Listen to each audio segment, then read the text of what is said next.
You never forget the sound. Not really. It crawls into your mind, finds a corner, and settles there waiting. Even now, years later, I still hear it when the world grows too quiet. It's not something you can explain to anyone who hasn't been out there, buried in that endless, white expanse of winter. I guess that's why I'm telling you this.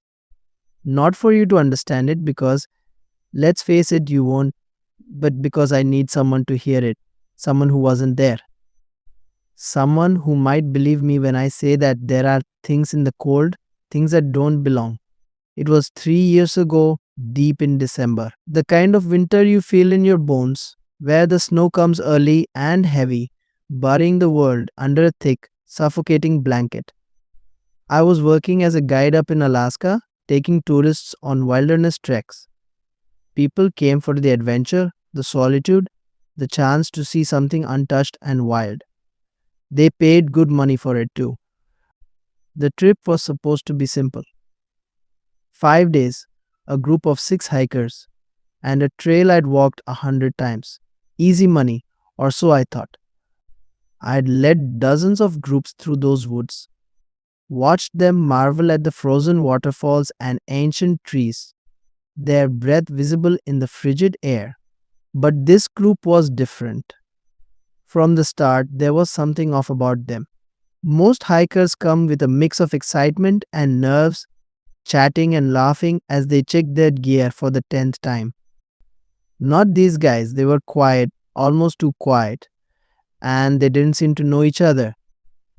One of them, a wiry man with sharp eyes and a permanent scowl, barely spoke a word. Another, a middle aged woman with a haunted look, kept glancing over her shoulder like she expected someone or something to be there. I remember thinking it was odd but brushing it off. People are weird sometimes, right? They paid in cash, signed the waivers, and off we went, hiking into the woods as the first flakes of snow began to fall. The first 2 days were uneventful. Cold, sure, but nothing unusual. The trail wound through the forest, past frozen streams and jagged cliffs. The group didn't talk much, which suited me fine. I've always liked the quiet out there, the way the snow muffles everything, turning the world into a still, white canvas. It wasn't until the third day that things started to go wrong. We'd camped near a frozen lake the night before, the kind of spot that makes you feel like you're the only person left in the world. The sky was clear, stars scattered like shattered glass, and the temperature had dropped so low that even the fire seemed reluctant to burn. I remember sitting there, wrapped in my coat, watching the flames flicker, when I heard it for the first time. A sound, faint and distant, carried on the wind. At first, I thought it was an animal, maybe a wolf or a fox, but it didn't sound right. It was too low, too drawn out, like the creak of old wood bending under a weight it couldn't bear. It made the hairs on the back of my neck stand up, but I told myself it was nothing, just the wind playing tricks. The others heard it too. I could tell by the way they stiffened, their eyes darting to the trees. But no one said anything, and after a while, the sound stopped. We went to bed, though I don't think any of us really slept. The next morning, the snow was deeper, and the sky was a dull, leaden gray. It felt heavier somehow, like the world was holding its breath.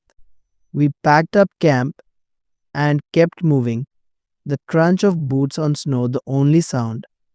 That's when I noticed something strange. The trail was wrong.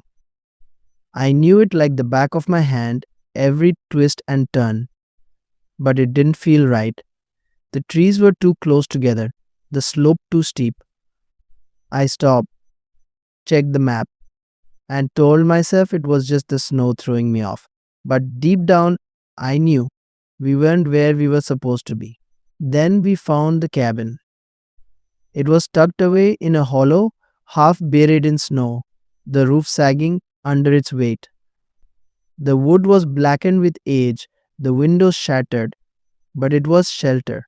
And by then, the snow was coming down hard, the wind howling like a living thing. We didn't have a choice.